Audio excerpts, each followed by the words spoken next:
Piot nga dalan sa Barangay Carmen sa Cagayan de Oro City ang gireklamo sa pipila ka mga residente gumikan sa illegal parking ug tambak nga basura.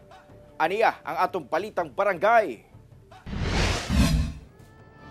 Midangop sa GMA Regional TV, Cagayan de Oro Station, si Tatay Rico Raul Bulyosos, residente sa Mahogany Street sa Barangay Carmen. Iyang gireklamo ang problema sa ilang lugar, labi na sa ilang dalan.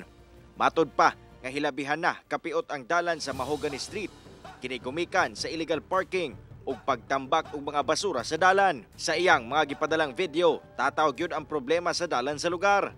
Makita ang mga dump truck nga anaa na nakababag sa dalan, ingon man nagkadayang sakyanan nga galisod na sa pag-agi sa mong dalan. Panghinaot ni Tatay Rico Raul nga masulbad ang ilang suliran tungod perwisyo na kini sa ilang pamuyo. Ang amo lang na tanaw na ug ayuho na ang dalan ug mga basura para malipay kaayo ang labi ng mga residente. Tuod, giadtuan sa GMA Regional TV 1 Mindanao ang lugar ug among nakita ang ilang sitwasyon. Ang 2-lane road nahimo na lamang 1 lane human nga gihimo ng parkinganan sa mga PUJ o pribadong sakyanan ang usa ka lane.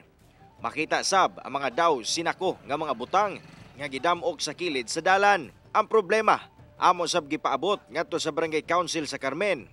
May pasalig kini nga ilang solusyonan ang mong problema. Pag wala yung lugar ng bantay, ilang hindi ka nang barangay, wala dito ng bantay. Ngayon, ginana ang mga konsepto na pero ato ang paganda nag-atensyon. Among gisuwayan sab ang Roads and Traffic Administration nga makuhaan og pahayag apan wala pa sila mitubag sa atong mga mensahe. Kauban si Jaybert Pairat sa kamera.